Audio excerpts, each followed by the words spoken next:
Hola gauchitos y gauchitas, ¿cómo están? Bueno, hace un frío bárbaro en la ciudad de Rosario y hoy vamos a hablar de un tema completamente distinto, un tema que propusieron ustedes y lo tuvieron en las encuestas. ¿Qué pasó con la moneda potosina, con la moneda que después fue boliviana? ¿Cómo tuvo tanto impacto en Sudamérica y en el mundo? Vamos. Antes que nada les agradezco de corazón los 3.000 suscriptores. Ya somos 3.000 personas en Un Gaucho y Bolivia. 3.000 gauchitos y gauchitas es algo impresionante, algo que yo jamás me imaginé cuando esto iba a empezar en enero de 2021. Así que todo para ustedes, el agradecimiento por quienes son protagonistas del canal, que son quienes comentan abajo de cada video.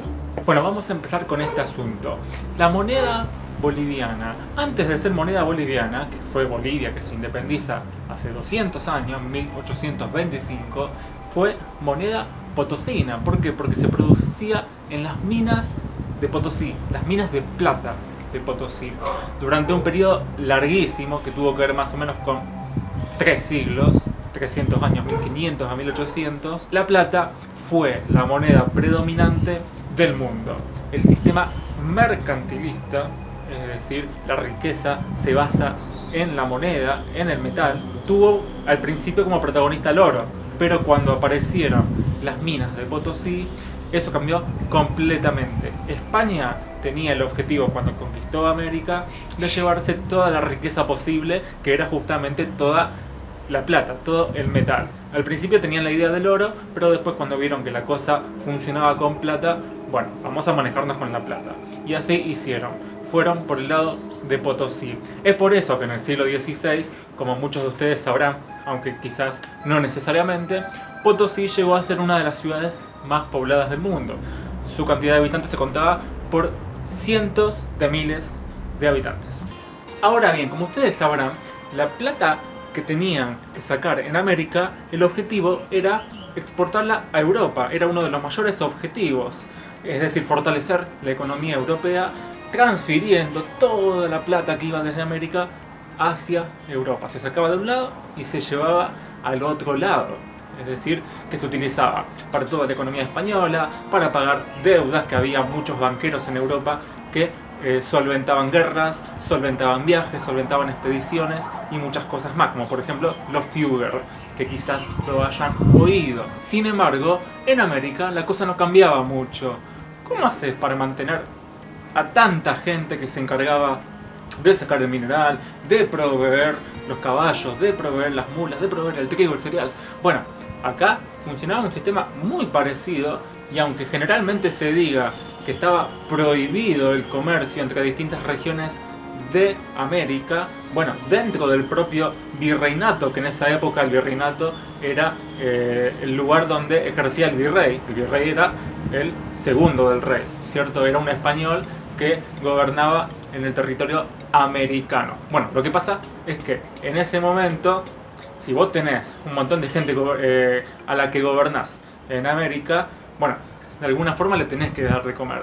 Y si bien en esa época no funcionaba el capitalismo como funcionaba hoy en día, sí había una circulación de la moneda que hacía que pudiera funcionar la economía del lugar. O sea, que vos pudieras comprar todos los días lo que necesitabas para comer, etcétera, etcétera, etcétera.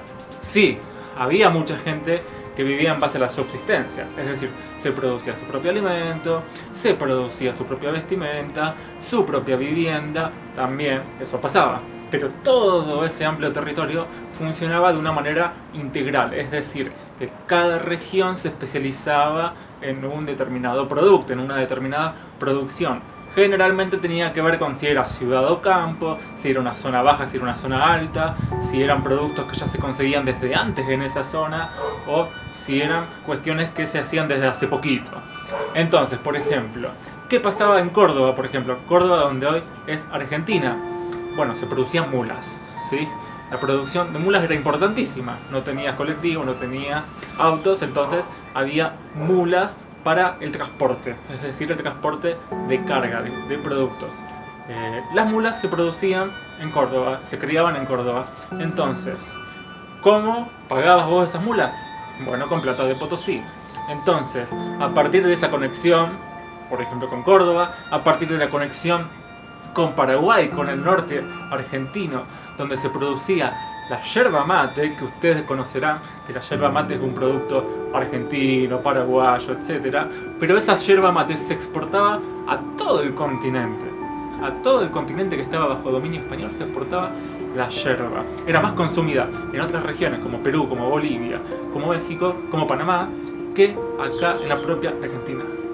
Entonces, como bien decía una persona que me comentó la semana pasada en el video anterior, nos decía, bueno, el dinero no se come, o sea, lo que se come es la producción. El dinero no, en ese sentido vos podés tener 1.000.000 de pesos, pero si no te sirve para comer lo que vos necesitas, para lo que necesitas para cada día.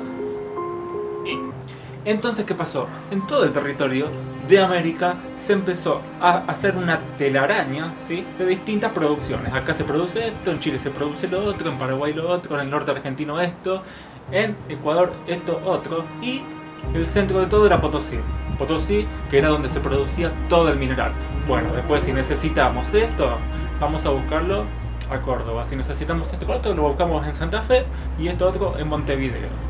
Así se iba formando un sistema en el cual mucha gente se fue juntando en base a la ciudad de Potosí, pero había productos que inevitablemente había que buscarlos en otro lado. Entonces se hacía ese circuito, esa especie de telaraña. Sin embargo, era inevitable que un montón de gente empezara a vivir a Potosí. ¿Por qué? Porque se transformaba en la ciudad cosmopolita, donde podías conseguir hasta incluso libros de cualquier parte, desde México hasta España y desde España hasta Japón. ¿Y qué pasó cuando se terminó el virreinato, cuando se terminó el dominio español? Bueno, ahí hubo un cambio rotundo, porque hubo guerras en las cuales estuvieron los realistas de un lado y los patriotas del otro. Eso podía pasar en Bolivia, podía pasar en Argentina, quizás pasó como pasó en nuestra región, que del lado argentino quedaron los patriotas y del lado boliviano quedaron los realistas por un buen tiempo. Por algo Bolivia se independiza en 1825, un poquito más tarde. Entonces quedaron estas divisiones, y cuando quedaron estas divisiones se terminaron las exportaciones. Si antes hablábamos de la exportación de la yerba mate, olvídate que les vaya a llegar a estos países a partir de ahora. Y bueno, fue por eso un poco que se dejó de consumir ese tipo de producto en esa región y quedó mucho más en Argentina y en Uruguay, que es donde más se consume hoy en día. Sin embargo, poco a poco empezó a renacer ese comercio, Pero si ustedes creen que es como es hoy en día, en el que Buenos Aires es el centro de Argentina, bueno, están equivocados. ¿Por qué? Porque Bolivia, lo que después fue Bolivia en el siglo XIX, es decir, en los años 1800, a partir de ese momento empezó a tener mucha conexión nuevamente con el norte argentino. El otro día escuchaban esa noticia de que en el Jujuy y Salta se están ahorrando bolivianos, o sea, para el ahorro se usan bolivianos. Bueno, en ese momento todavía se usaba la moneda boliviana, la vieja moneda potosina de la colonia, para el comercio entre lo que después fue Bolivia, Jujuy, Salta, Tucumán y un poquito más lejos. No sé si llegaba tanto a Buenos Aires, pero seguro que llegaba a donde estoy parado yo en este momento, que es en Rosario, Argentina. La moneda boliviana, que era el peso fuerte, que después, cuando le empezaron a quitar valor porque la empezaron a mezclar con otros metales, se llamó peso feble, empezó a circular como circulaba desde siempre, ¿sí?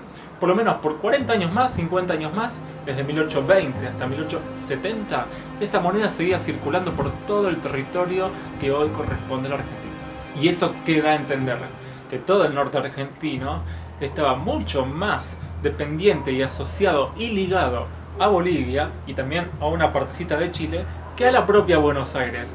¿Cuándo empieza a cambiar ese sistema? Recién a fines del siglo XIX, 1880, 1890, cuando Buenos Aires empieza a atraer todo para sí, y si bien en un momento Potosí fue el centro de todo el mundo, ahora Buenos Aires era todo el centro de la zona. Ya ese foco había cambiado y ya el peso de la plata también había cambiado. De hecho, ustedes conocerán que hubo una serie de personajes que eran muy influyentes en La Plata, como por ejemplo Arce, que fue presidente de Bolivia, otro Arce, que fue presidente de Bolivia a fines del siglo XIX. Bueno, después de la guerra que hubo, la guerra federal que hubo a fines del siglo XIX en Bolivia, 1899 tengo entendido, bueno, ahí se terminó el ciclo de La Plata y empezó el ciclo del estaño en Bolivia. Ahí ya le damos punto final prácticamente a ese dominio, si es que todavía pretendían tener algún dominio sobre La Plata como el producto más importante de la zona. Bueno, si querés ver cómo pesa la moneda actual boliviana en Argentina, no tenés más que ver el video pasado. Y si querés ayudarme, podés hacerlo con Patreon o con Cafecito. Y no te olvides de ver los videos que tenés pendientes o suscribirte a Un Gaucho en Bolivia. Gaucho. Un beso grandote, abrazo grande y seguimos en contacto.